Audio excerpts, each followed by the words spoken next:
Stop me if you've heard this one before. Ole Miss is going to have to throw the ball over the middle of the field to be successful against Mercer. This is a key for the whole season, but it's not for the reason you think it is. This is the Locked On Ole Miss podcast. You are Locked On Ole Miss, your daily podcast on the Ole Miss Rebels, part of the Locked On Podcast Network, your team every day.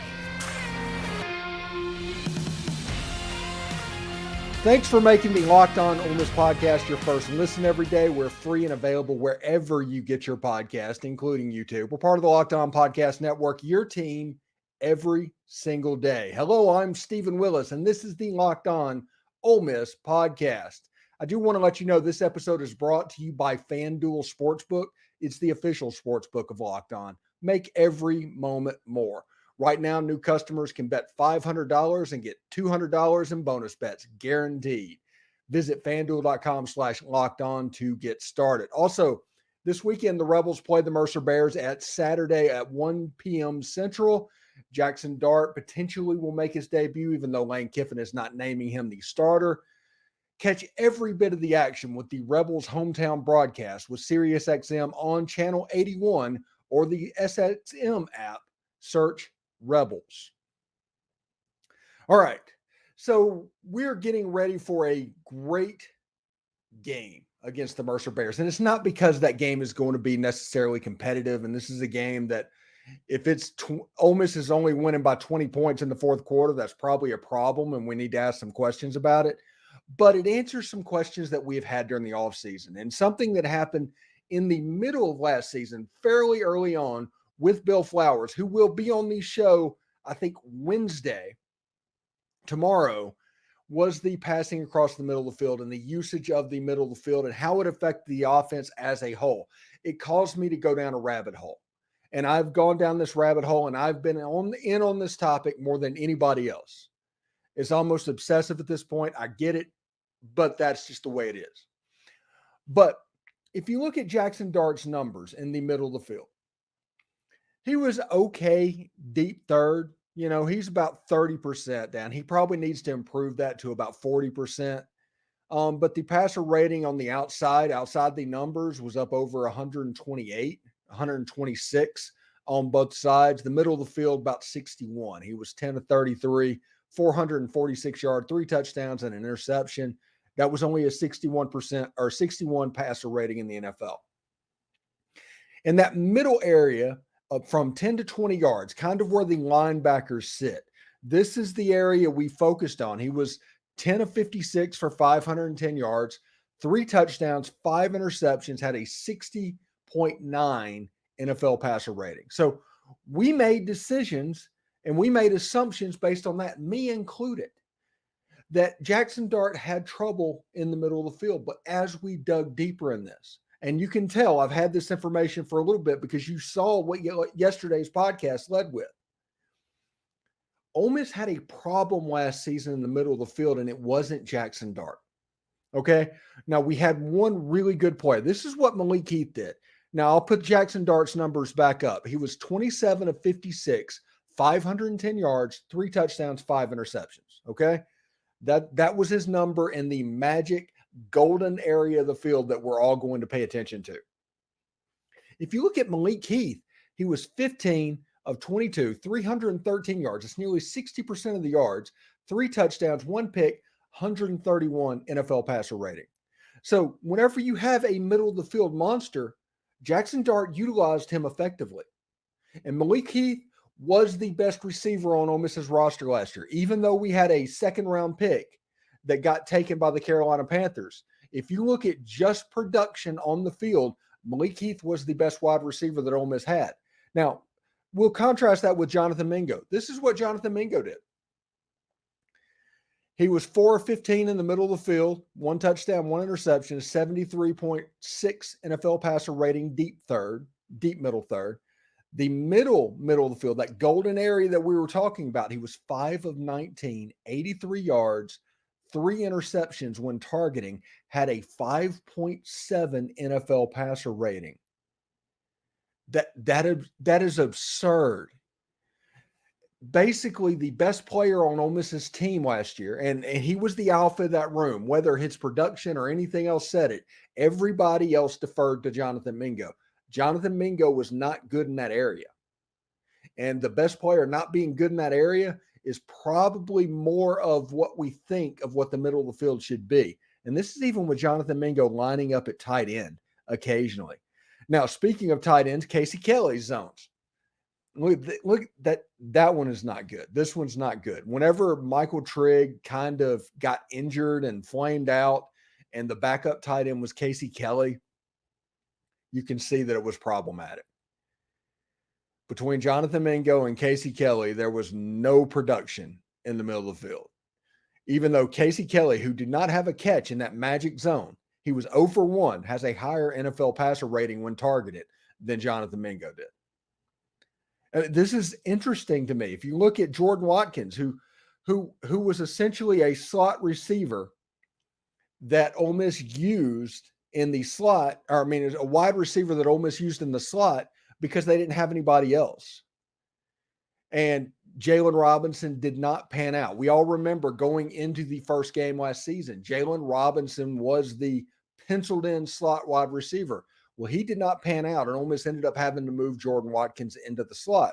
And if you looked at him in that magic zone, he was 2 for 5, 34 yards, no touchdowns, an interception, 24.2 NFL passer rating. It's over and over. Other than Malik Heath, everybody is like this. So I think Lane Kiffin was aware of what was going on last season. The middle of the field was just a problem, and it wasn't a problem with Jaxson Dart. It wasn't a usage problem that Jaxson Dart went through. And whenever you dig into these numbers and see what's going on, you realize how valuable Malik Heath was to this passing attack just a year ago. But 5 out of Jaxson Dart's 11 attempts occurred when trying to target Jonathan Mingo. 2 or 3 was like Jordan Watkins. So over the middle of the field was a problem for Ole Miss last season, but it wasn't necessarily Jaxson Dart doing it. So we fast forward to this year, and Lane Kiffin, as we saw with Malik Heath, he went out and got some middle of the field monsters. And even Zachary Franklin, who has not practiced at this point, but we only want him, as long as he's back by Alabama, we're fine, because we don't need Zachary Franklin to necessarily beat Mercer, Tulane, and Georgia Tech. Not saying they're not good competition. They're just not in Alabama, in Tuscaloosa. It's not that game. So if you're looking at the toughest game in September, you want him back for that. So I think against Georgia Tech, I want to see Zachary Franklin playing, but he's a middle of the field monster, just like Malik Heath was. He's a slant machine. He's somebody that in between the numbers does his damage, really good hands, really good route runner, and elusive. We talked about how once he comes back, because of the emergence of Aiden Williams, if that happens, maybe Zachary Franklin ends up in the slot. Interesting indeed. But if you look at the receivers that are going to line up and play against Mercer Saturday, you have Trey Harris. Look at his middle of the field, 99 NFL passer rating in that golden zone. He was 7 of 13, 139 yards, 2 touchdowns and a pick when targeted, 120 NFL passer rating in the short middle, nearly 100 in the deep middle of the field monster. This was important. This is to allow Jaxson Dart to use the whole field. And apparently he is doing that because of the talent of players like Trey Harris. If you look at Caden Prieskorn coming in. So, all right. So Caden Prieskorn is not coming in for whatever reason. We're trying to do the overlay on that, but is another middle of the field monster. Honestly, another middle of the field monster that Ole Miss can use to their advantage for Jaxson Dart in the middle of the field. All right. It's not hard. So you take a slot wide receiver, which everybody's assuming it might be Jordan Watkins. I think Jordan Watkins might be a candidate to move outside wide right now, because that is where his comfort zone lies. So it will come down to players like Caden Lee, Dayton Wade, those players being slot receivers, and they could be very effective moving forward indeed. Now, could be a lot of fun of what's going to happen. I'm expecting this offense to look completely different than it did a year ago. Last year was so much run. It was 70% run last season. Of course, they had Zach Evans and Quinshon Judkins. I can understand why they're 70% run. But with Quinshon Judkins and the running backs in the passing game, with the tight end being more of an effective option, I could see a situation where a Harrison Bryant type situation happens with Caden Prieskorn. In the slot receiver, if you get production to occupy the other linebacker, all of a sudden in the pass routes, you could have them going 3 different directions and completely open up and make one-on-ones in the middle of the field increasingly possible instead of all of that area being populated. If a team wants to play man against Ole Miss, which most of the teams in the SEC want to do, you can see where this offense could be a little bit of a problem. If you want to play zone, they'll just pound you with Quinshon Judkins. If your first move as a linebacker is planning to get back to a zone and coverage, you're not going to have the momentum to stop a running back of that caliber. So it should be interesting. I think this offense has a chance to be elite. We need to see it. They are completely in show me mode at this point. We are at the point where we have been talking about potential all off season. Now it's time for Ole Miss to show me. And that is the first key to Saturday. When we come back, we will talk about the other keys that Ole Miss has going into Saturday's game. Front 7 on defense against the run, that's going to be a major thing, and all the newcomers as well. So stick around for that. But right now, I do want to let you know, this show is sponsored by BetterHelp. Now, when I got out of the military in 2004, coming back to the States, I lived in Italy. It was just me and my wife. We were the only 2 people that we had to lean on. It was something that you basically had to learn independence, and you had to develop mental toughness because it was literally me and Becky against the world. But I do understand that the world of mental health has come a long way in the last couple of decades. And now you have help to get questions answered, get thoughts, process feelings that you did not have 20 years ago.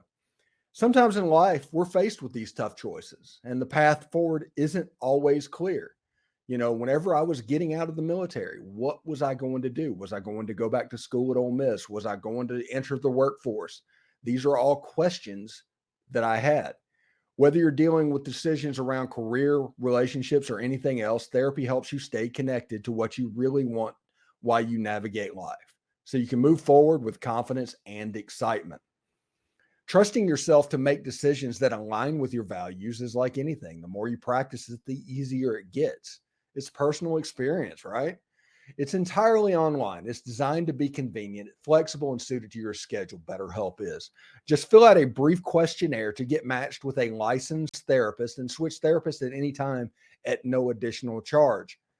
That makes complete sense because the person you're wanting to get advice from, you need to trust that person to give you good advice implicitly. That is a really good feature. But let therapy be your map with BetterHelp. Visit betterhelp.com/lockedon today to get $10 off your first month. That's BetterHelp, HELP.com/lockedoncollege. Thanks again for making the Locked On Ole Miss podcast your first listen every day. Every dayers tomorrow on the show, Bill Flowers will be there. We're in our game week stuff. It is all there. Tomorrow is going to be a what to watch for episode. So it should be a lot of fun there as well. So tune in for that. Now, the next key that people need to look for is that front 7 on defense. And I'm not necessarily talking about how they run and what they're going to do and stuff like that. I'm more interested in Mercer getting less than 4 yards per carry running the football. That is the stat that Ole Miss fans need to watch for. They're going to play better football teams next week. The week after that, it's going to progressively get more talented until Alabama and LSU are walking down the tunnel. So Ole Miss needs to be at a point where the defense is doing pretty well against stopping the run against Mercer. Now, we saw this weekend against North Alabama. They ran for 170 yards. North Alabama did a pretty decent job against the Mercer offense. Now, it could be a situation that Mercer was kind of keeping bullets in their gun for Ole Miss. Now, I don't expect Mercer to put up much of a threat to Ole Miss. It could happen. I remember Jacksonville State, and I went into that game just like I am this one. So, running the football will be key for Mercer. Their quarterback threw for like 115 yards. They ran for 170. They're going to try and slow it down and run the clock. And in order for Mercer to do that, they need to get more than 4 yards per carry. If it's less than 3 yards or less than 4 yards a carry, they're not going to get first downs. And nobody with the defensive line that they're going up against is going to trust themselves going for it on fourth down. Players like J.J. McKee, Cedric Johnson, Stephon Wynn, Jared Ivey are destined to have a big day against a traditionally undersized FCS offensive line. We'll see. It's a big situation for the Ole Miss defense. Can they stop that run? That was the Achilles heel in 2022, was run defense. Now schematics are in there, Pete Golding's systems in there, different linebackers, a lot of different position plays on the defensive line. Even in this defensive backfield, it is different. But I am not so much worried about giving up an explosive play or two in the passing game. This is a game that I honestly expect Ole Miss to win somewhere in the neighborhood of 52-14, something like that. I think that the offense will be very explosive. I think that Mercer is going to make some plays and they're going to do some stuff. And I mentioned on yesterday's show how they have a return guy that is being looked at by the NFL. Phil Steele talked about that as well. So I think Mercer is going to be able to make a few plays, but nobody needs to freak out about that because at the end of the day, will they be able to make enough? I do not know. I don't think so. But offensively, I think Ole Miss is going to be able to make too many. Now, defensively, Mercer, pretty decent. Of course, offensively, North Alabama, who knows? But this is a game that Ole Miss should probably run up 500 yards of offense, fairly easy, score a lot of points with some explosive plays. Jaxson Dart has a big game, but the key for the rest of the season is that run defense and how that looks going forward. So our two keys that we have right now is passing over the middle of the field and front seven run defense. I want to see all of the newcomers. I want to see how Ole Miss lines up. I want to see how they can do. And when we come back, we're going to talk about the newcomers playing in this game because the third key that I'm going to have is the newcomer players adapting to SEC football, coming in and playing well. We remember what happened last year whenever Jalen Robinson was extremely ballyhooed. Got to Ole Miss, he did not have a good first game against Troy. It was pretty rocky start that ended up with Jordan Watkins playing the slot position. So we will see if which player has a Jordan Robinson type introduction to Ole Miss and which players will really flash and really look forward. And we'll talk about the freshmen as well. But right now, I do want to let you know that today's show is brought to you by FanDuel Sportsbook. It's America's #1 sportsbook. Right now, new customers can get bet $500 and get $200 back in bonus bets guaranteed. So you bet $500, you can get 200 back. That's like a $700 investment essentially. Plus, all customers who bet $500 will get $100 off NFL Sunday Ticket, guaranteed, from YouTube and YouTube TV. I have Sunday Ticket. I'm looking real forward to that, watching the Saints play every Sunday. Now is the best time to join FanDuel. The app is easy to use, and you can be on everything from spreads to player props and more. So visit FanDuel.com/lockedon and kick off the NFL season with an offer you won't want to miss. FanDuel, it's an sponsor of the NFL, official sponsor in the NFL. Thanks for making the Locked On Ole Miss podcast your first listen every day. We're free and available wherever you get your podcasts, including YouTube. We're part of the Locked On Podcast Network, your team every single day. Hi, I'm Stephen Willis, and this is the Locked On Ole Miss podcast. Do want to let you know the Rebels play the Mercer Bears Saturday at 1 o'clock Central. Jaxson Dart potentially playing quarterback. Lane Kiffin in his new look, all this quiet confidence comes to the forefront. You can catch every bit of the action with the Rebels hometown broadcast with SiriusXM on channel 81 or the XXM app. Just search Rebels. Ole Miss will probably work as well. We are on there as well. So if you have the SiriusXM app, you can catch our show as well. Now, the third key that we want to talk about for this weekend, and again, these aren't keys to win the game. This is honestly, at this point, for a game like this, keys for the season moving forward. These are things that I want to see in this game that kind of, I don't know, confirms my opinion about this offense. Now, another key will be the newcomers that come to Ole Miss and play football performing pretty well. And there's two types of newcomers that we will be paying attention to. One is the entire defense. No, I'm just kidding. One is all the transfers that Ole Miss has brought in. We are going to be paying close attention to them. But the second thing are the true freshmen, because Ole Miss generally has one or two true freshmen that really shows out during the season. You can remember last season, Davison Igmanosin and Quinshon Judkins. The year before, Tysheem Johnson. If you can play, you will play in this Lane Kiffin Ole Miss Rebel football team.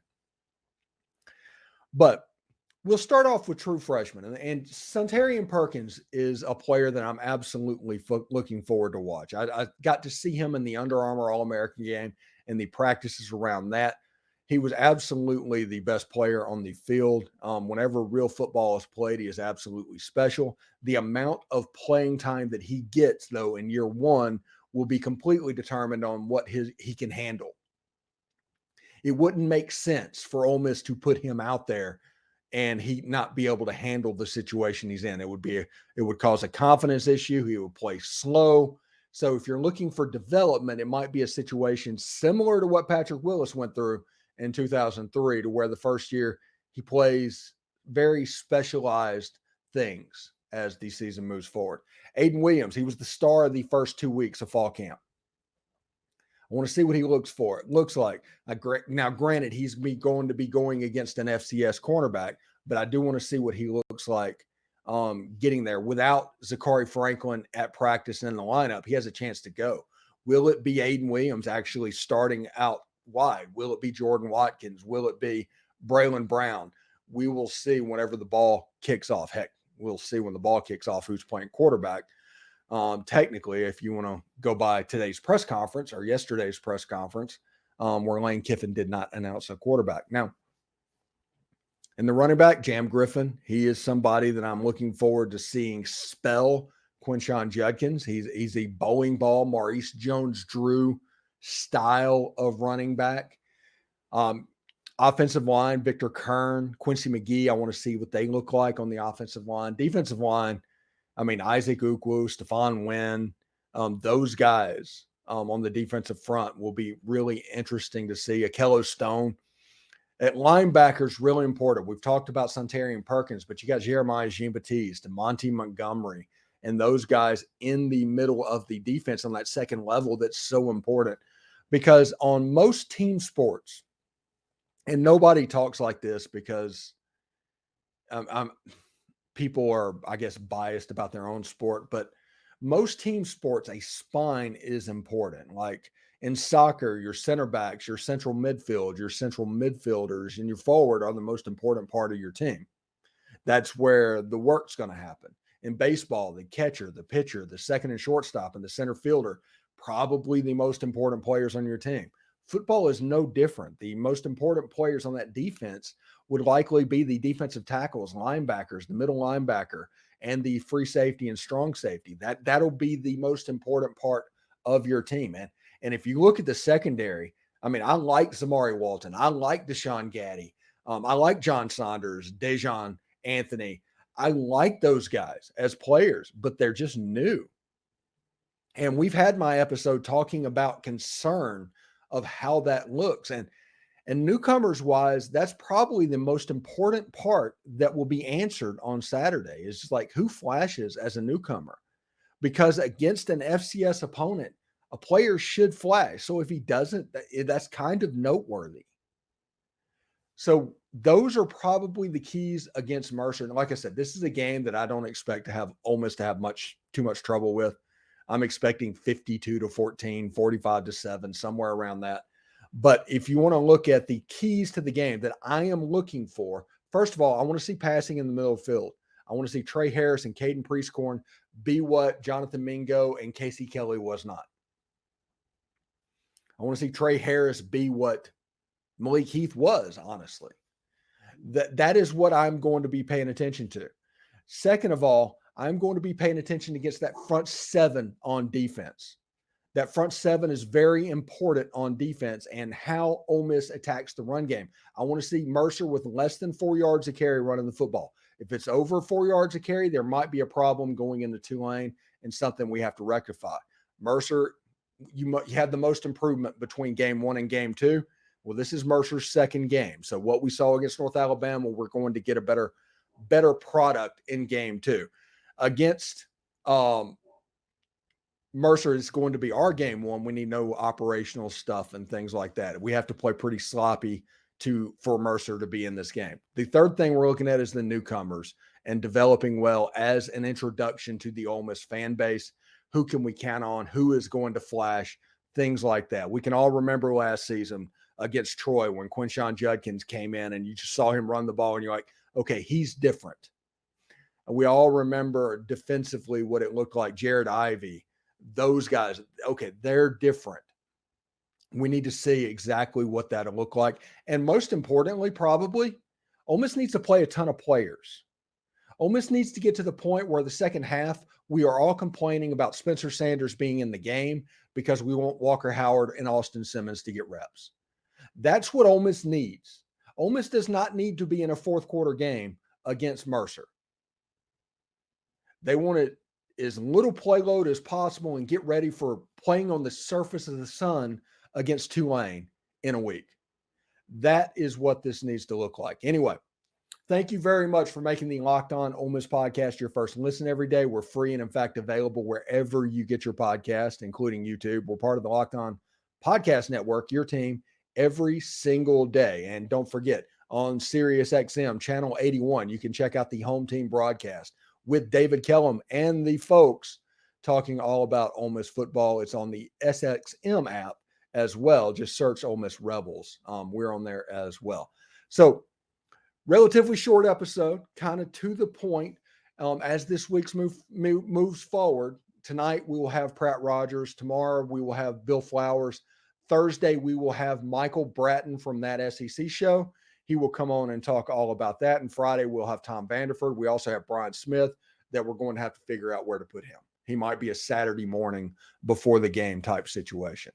So we got interviews. It's weird that the interview volume has gone down. My workload is going down now that the season has started. That's bizarre to me, but that is absolutely the case. So here's my challenge to you, though. First of all, look at Stewart's Cajun dill pickles. They're worth it.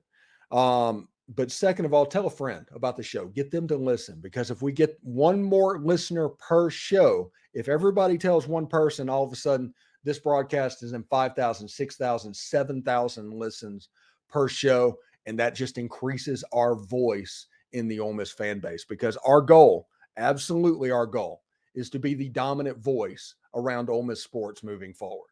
And we are well on our way to doing it, but we can't do it without you. We're trying to make our voice, your voice, be one that is absolutely heard, instead of that small group of people that pay for information around Ole Miss football. It's only like 10,000 people. Only like 10,000 people are controlling the mood of everybody in the Ole Miss fan base. We want that to change a little bit. Anyway, thank you very much. Hope everybody has a good day, and we will see you tomorrow. Take care. Hotty toddy.